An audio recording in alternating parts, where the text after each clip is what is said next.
Hi, I'm Dr. Rich Goldstein, and today we're going to learn how to do a quick physical exam on our kitty. So the first thing is, where are we going to do the exam? You can do it on the kitchen table, you can do it on the couch, wherever you're comfortable, wherever the cat's comfortable. If you do it on a table, I would put a nice soft surface down. Yoga mats make a great surface to do a nice physical exam. Two key things when you're looking at your kitty. One is symmetry. So whatever the cat has two of, you want to make sure that one side is exactly the same as the other side, and the other is a change.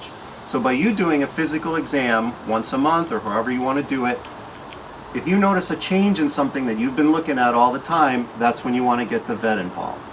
So with Gree, we're going to start right at the front and do it the same way every time. So we're looking at his nose. It's nice and moist. There's no discharge coming from his nose. When we look at his eyes, want to make sure the eyes are clear. He does have a little bit of discharge. You can see a difference between the right eye and the left eye. A little watery discharge. We're going to look in the mouth, make sure that his teeth look okay. Just lift up the lips.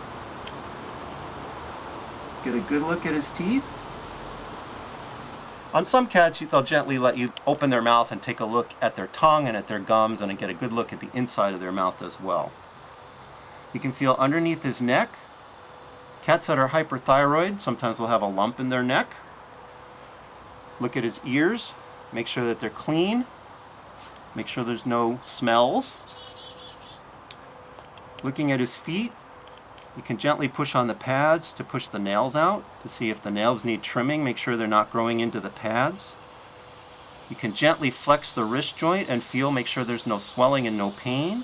Feel the bones in his forearm and his upper arm and shoulder.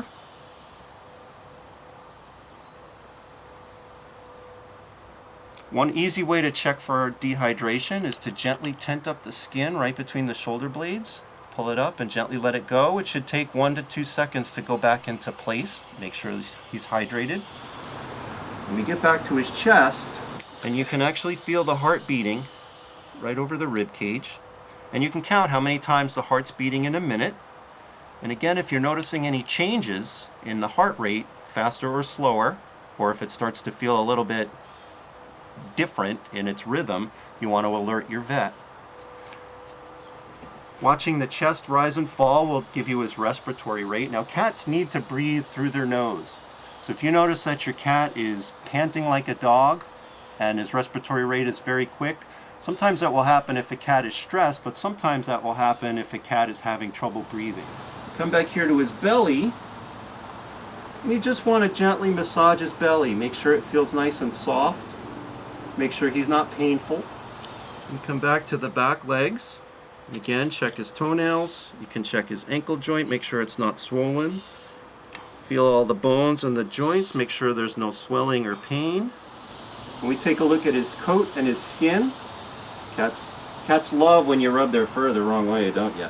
But you're just looking for any abnormalities on the skin, any hair loss, any rashes. Make sure the coat is nice and sleek. Last thing you can do is lift up the tail. Make sure everything's okay in the back end. Make sure that there's no stool caked on his rear end, because that can sometimes be a problem. You can sometimes feel at the base of the tail to make sure that you don't feel any obvious constipation. And one last thing you can do is to keep tabs on the weight of your kitty.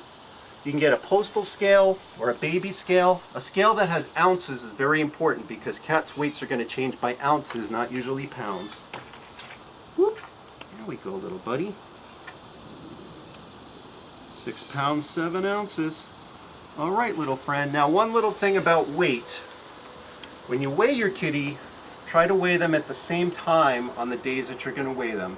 And don't stress about weighing every single day because their weights are going to fluctuate just like ours. What we're looking for is a change in a trend. So if you weigh your kitty this week, next week he's a few ounces lighter, a week later he's a few ounces lighter, that's when you want to talk to your vet. And there we have our quick little 5-minute kitty exam. Everybody's healthy.